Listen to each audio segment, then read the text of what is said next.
Hello. Today we will be talking about Chapter 4, Section 4, Solving Equations by Multiplying or Dividing.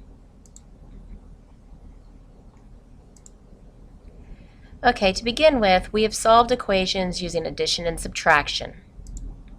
We're going to be expanding that concept today, and we will be using the division property of equality to solve equations. And we will use the multiplication property of equality to solve equations. It's kind of similar to what you did with adding and subtracting. You work backwards. Okay, the division property of equality said if I started with two things that are equal and I divide both things by the same number, the equality should remain. On the other hand of that, you have two things being multiplied together that are equal. Divide both sides by the same number, and you get something that is equal still. So here we go. We have 7w equals 161. Now, what operation is taking place between the 7 and the w? Multiplication. Okay, so what do you do to undo multiplication? You divide. So we begin by writing the equation down. We're going to divide both sides by this 7. Okay, that maintains the equality. Now what happens when you take 7 divided by 7? You end up with 1. 1w then equals 23. And you can check your solution just by plugging things in to see that in fact that 7 times 23 does equal that 161. Okay, now it's your turn. Here you go. You got 12p equals 120. At this time, I need you to hit the pause button and work this out. And you should have selected choice C here. Dividing both sides by 12 would result in p equaling 10. Okay, we're going to solve and check our answer this time and then graph it on a number line. So you begin by writing down the equation. You're always going to show your work on these problems. Make sure you begin by writing down the initial problem. So you have 7x equals negative 56. We're going to divide both sides by 7. Once again, what operation is taking place between this 7 and the x? It's multiplication. How do you undo multiplication? With division. So we're going to divide both sides by 7. That should maintain the equality. 7 divided by 7, of course, is 1. Okay, so those cancel each other out, leaving you with just this 1x, and 1x then has to be negative 8. Okay, so we begin 7x equals negative 56. We're going to replace this x with the negative 8 that we found to be the answer, and we should check it, and it works. So we know we have found the correct answer. And then graphing it, of course, you put on a number line. You don't have to put everything. You can put, for instance, what they did here between negative 2 and negative 10. Where is that negative 8 located? And just put a dot on it. Okay, this one is yours. If you will please hit pause for the moment and do your work and then come back to this to see what you should have selected, what the correct answer is. And the correct answer is B. Dividing both sides by 4, you will get x equals negative 3.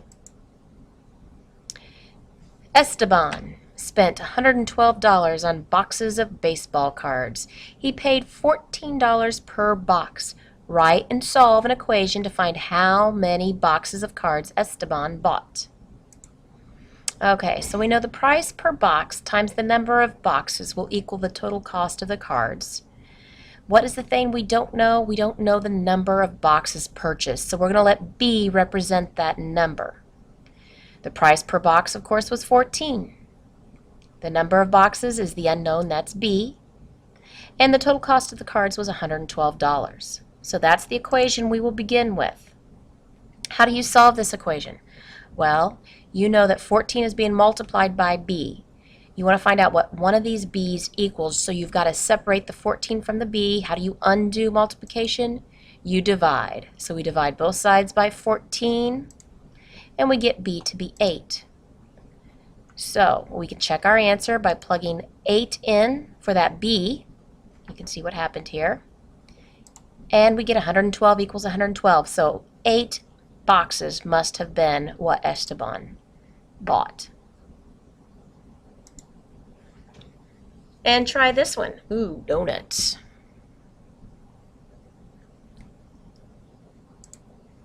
And you should have selected A. 3D equals 27. So D had to have been 9 dozen donuts. Okay, moving on to multiplication. You know, when you start with two things that are equal, if you multiply both of those things by the exact same number, they should still be equal. That's the concept we're using here. You got 1/5 x equals -3. Multiply both sides by 5. These are multiplicative inverses of each other. Remember that term, multiplicative inverse? It means when you multiply them together, they equal 1. So those will cancel each other out, leaving you with just 1x here, and on this side, -15. Let's see what happens, how this works. So you have y divided by -5 equals -12. Okay, of course, every time you're going to start by writing the problem down. Now, instead of dividing by -5, I'm going to multiply both sides by -5 and get y is 60. All right, so we ended up with y equals 60 there. Okay, remember a negative times a negative is positive. Okay, we're going to check our solution. We're going to replace the y with 60. What is 60 divided by -5? Well, a positive divided by a negative is negative. And then 60 divided by 5 is 12, so this did indeed work out. All right, this one is yours. Hit the pause button for a moment and then come back to me when you have your answer. You should have selected A, -36. You should have multiplied both sides here by 4, so on this side you would have just ended up with 1m equals, and then -9 times a +4 is -36. And of course we need you to check your solution. Oh, I'm sorry. This is a new example. Solve -3/4 x equals -9 and check your solution. Begin initially by writing down that problem. Okay, this one is a little different because you do have 3/4. Use your multiplicative inverse. Look at that. By multiplying by 4/3, you know, these will cancel, those will cancel. And on this side, of course, if you multiply by -4/3 here, you got to multiply by -4/3 on this side. You got to make sure that -9 is over 1 so that you have a fraction on this side as well. Like I said, over here, multiplicative inverses will just give you 1x. On this side, we're going to have -9 times -4, which gives you -36 all over 3, which will reduce to 12. Or you could have cross-canceled and reduced before you multiplied. In either case, you should come up with 12. Okay, now check your answer. So my answer was 12. I'm going to replace the x with 12. Make sure you put that over 1. And when you do the multiplication, you will end up with -9 times, or equals -9 rather. Okay, this one is yours to do. Hit the pause button and come back when you have your answer. And you should have selected D, 18. So -2/3 x equals -12. You should have multiplied both sides by -3/2.